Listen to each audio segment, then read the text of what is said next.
Hi, in this recording I'm going to show you how to make a gang up imposition.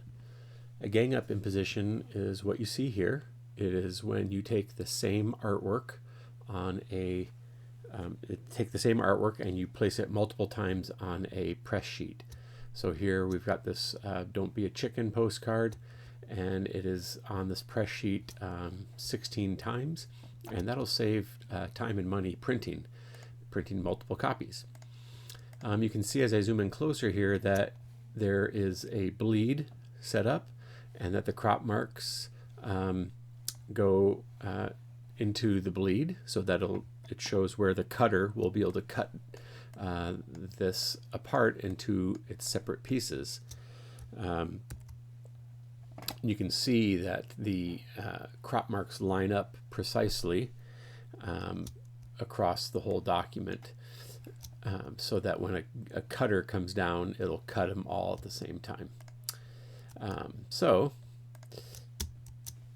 what we've got here, that's our end product. That's what we want to make. This is called a gang up imposition. And what we're going to do is we're going to create this together, and you can use it to create your assignment or other activities in this class. So I'm going to hide this here. And I'm in InDesign here, and I've got a postcard folder here. So I'm going to open up the postcard, which is already designed. And I can shrink it down a little bit there. And you can see that it's just one page, and that there is a bleed set up there. If I bring up this box here, we can see there's an 1/8 of an inch bleed. It's 3.5 by 5 inches, so it's a postcard size. And the first thing we want to do is create a PDF of this as if it's going to press. So for instance, here this postcard is actually a PDF of the postcard. I made a PDF, I exported it with the crop marks and the document bleed setting on, and so it created a single PDF, and then I just took that one PDF and I placed it multiple times and aligned them into a grid, and that creates the gang up. And then from there I exported this as its own PDF using PDF X1A, using PDF X1A for all the PDFs. So coming back to InDesign, we can simply export this to a PDF for print. So I'm going to say export.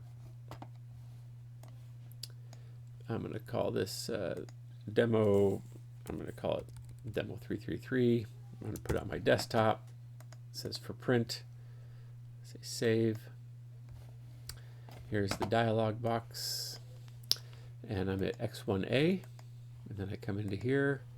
Just like a PDF for press, turn on crop marks. I don't need page information here because it's going to be all ganged up together, but I do want to turn on the document bleed settings. Let me say export, and there's my single PDF. I can check it's got the bleed and the crop marks on it, and we're looking good there. Okay, so now I can come back to InDesign, and I'm going to create a new document. And this one is going to be a press sheet. So I'm going to pretend I'm a pre-press operator, and I'm going to create a press sheet. So I'm going to go inches here, and we'll say the width will be, say, 25 inches, and the height of 19. That's a standard press sheet. It doesn't have to be facing pages. I do want to create a margin on it here of 1.5 inches. And that'll be an inside margin where I need to put all of my artwork on the inside of that because the artwork can't go all the way to the edge of a press sheet. And we don't need a bleed because this is the actual press sheet. The bleed is included in the original artwork. So I'll say create. So here's our 19 by 25 press sheet. Now I simply am just going to place that PDF of the postcard I made. So I'm going to say place desktop. It was postcard 333, and I open that. Now I want to place this at 100%, so I don't want to click and drag. I just want to do a single click, and it'll place it at 100%. And then I'm going to bring it up here, and I'm going to snap it to the inside margin. And so you can see the bleed is already included in there, and it's on the inside margin. Now I just need to duplicate this as many times as possible to fill up this sheet. And I want to keep it aligned so those grid crop marks are aligned. So there's a couple ways to do that. One is just to, you can just take this now and you can copy and paste it and align it. And you can manipulate them by hand, right? And say paste and align. But this is a tedious and slow process. That's another way to do it would be to do that a little bit. So I could say paste, and then if I line it up here, and the key here is to make sure that these crop marks are perfectly lined up. And if you want to, you can select something, and then I let go of the mouse button, and then I hold down the Option key, select it again, click and drag, whoops, and I hold Shift, and that copies it as I click and drag it. It'll make a copy of it. And I can come up here and I can make sure my crop marks are done. And then I can come back here and I can select all these again. And then I can Option, click, drag, Shift. Option, click, drag, Shift. Option, click, drag, Shift.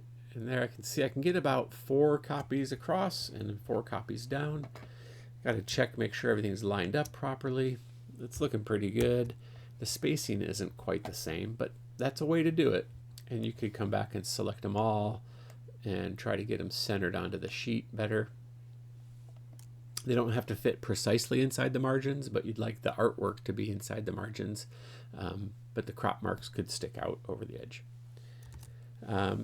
But another way to do it, and there's probably even more ways than what I'm going to show you here, is to use a step and repeat function. And so this is a cool function for stepping and repeating a shape.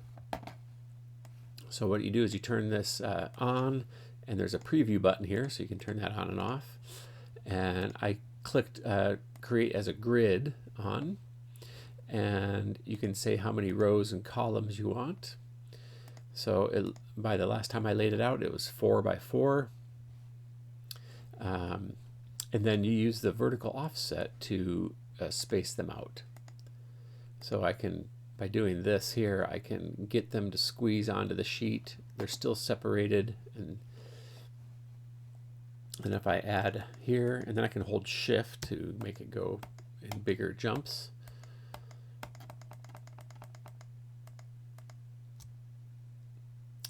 And like that. And I can say OK. And then that's an easy way to do it, to where you don't have to be dragging. It makes your artwork stays lined up perfectly. If I hide that, you can see that the artwork is lined up perfectly. The crop marks look good. And then from there, I can do my final export. And we'll call this imposed gangup. Sorry, it's off the screen there. We'll put that on the desktop. And then that just goes back to X1A. Now I don't have to include marks and bleed because my marks and bleed are in the original artwork. That's already in there. So it's just as a X1A. I say export, and there it is. This is the file I would turn in. I would put this into a actually, there's one more step here. I would take this file and then package it. Make sure it's saved. Package it to my desktop. Save. Package.